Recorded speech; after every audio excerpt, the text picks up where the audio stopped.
We're live. It is a Monday. This is news, and it's not officially news yet, but it's on the front burner of lots of TV news execs here in the Bay Area and beyond.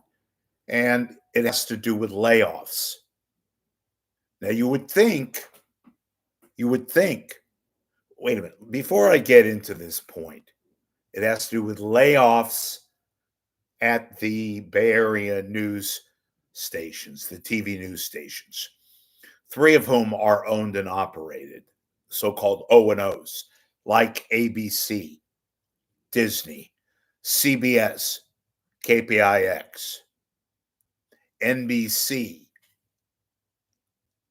which is owned by Comcast, and of course, KTVU, owned by Fox. Actually, there's technically four.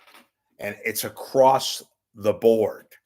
Normally, at the beginning of the year, and this is the middle of April, but this is not necessarily what most big companies do. They wait till the end of the year, or they at least wait till like around October when, like a lot of other companies and the government, they have their so-called fiscal year.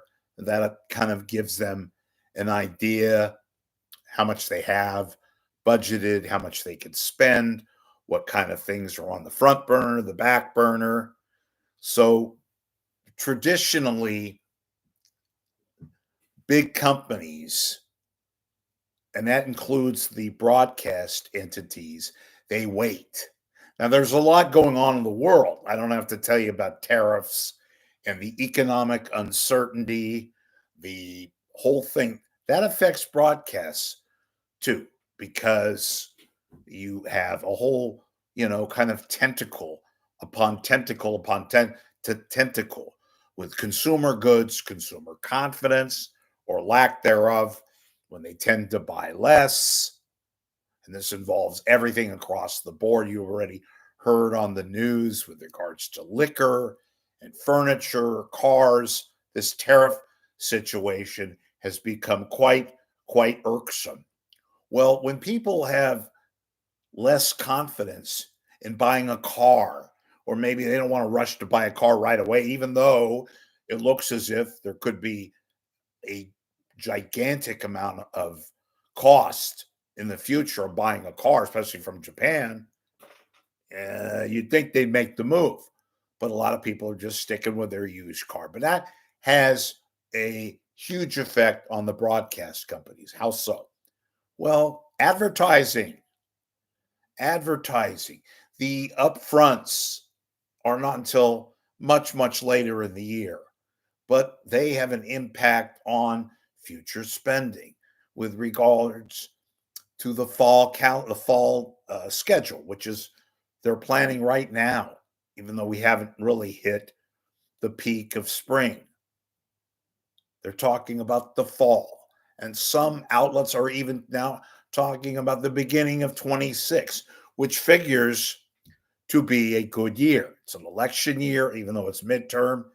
You got the Olympics coming in LA, lots of things. But by then, the economy could be in complete turmoil, could be a recession. Been hearing that so often lately. Hell, what makes them think we're not already in a recession? What with inflation? Back to the main point, though. Networks don't have enough money. They're really preaching to their stockholders. CBS, owned by Paramount, no different, and Viacom. ABC, Disney. NBC, Comcast, Fox. They can never have enough money. Even in prosperous years, they cut. So the latest rumor, and it's got a little bit of teeth to it, is the fact that there's going to be numerous layoffs at all the various networks across the board. And that's not good news. And it'll affect not just the network news divisions in New York and all the departments, but the various TV stations, among them Disney, ABC, of course, CBS, and 3 out of the 4 stations here are owned by the networks. networks. I mentioned Channel 7, Disney, Pix, CBS News, NBC, and of course, Fox owns Channel 2. And that's one of the things, of the many reasons among many, why a lot of questions I get. Rich, why are the people leaving the news jobs to go work as a spokesperson for the Golden Gate Bridge or Marin County Fire or AC Transit or Caltrans?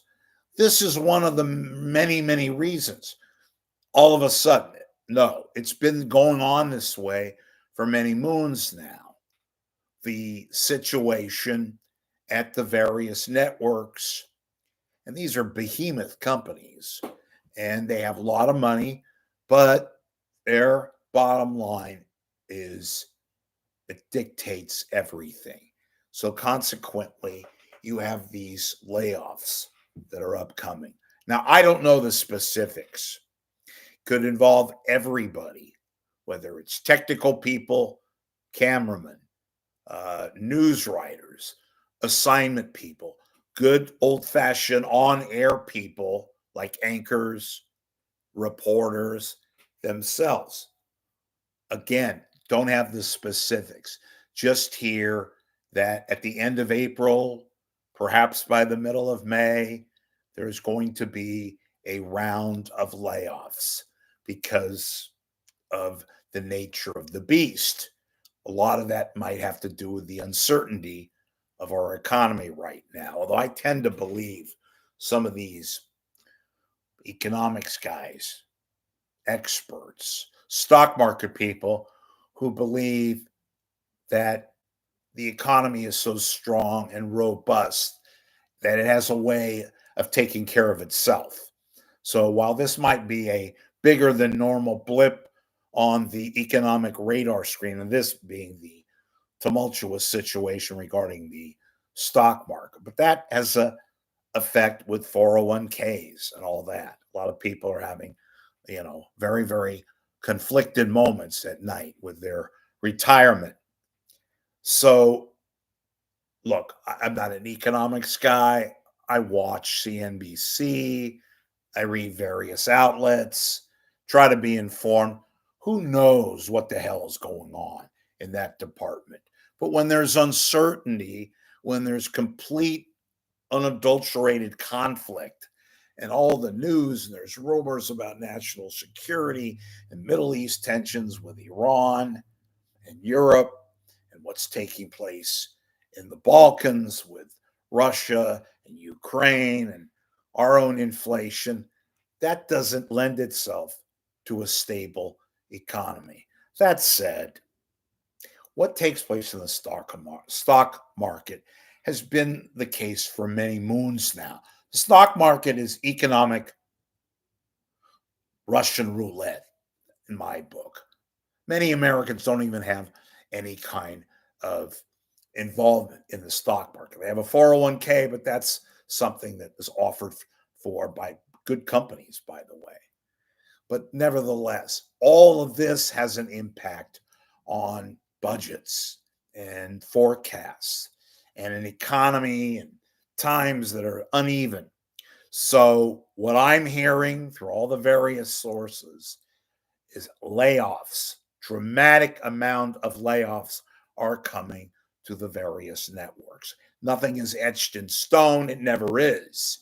Hopefully, this is just a blip, and when more calmer times prevail, that this will be either very, very temporary layoffs, God forbid anything more than that. But indeed, why you come here, because you're not going to hear anything about this in the Chronicle or the Examiner or the Standard or anywhere else. I hear stuff and I report it to you. Hopefully, again, this is nothing that's going to be permanent. Hope you're having a great midday and beyond. And I hope that you contribute to this site so that I can continue to give you news tidbits, forecasts, scoops, and yes, my opinion every now and then. And thanks for watching. Become a subscriber. Make a donation.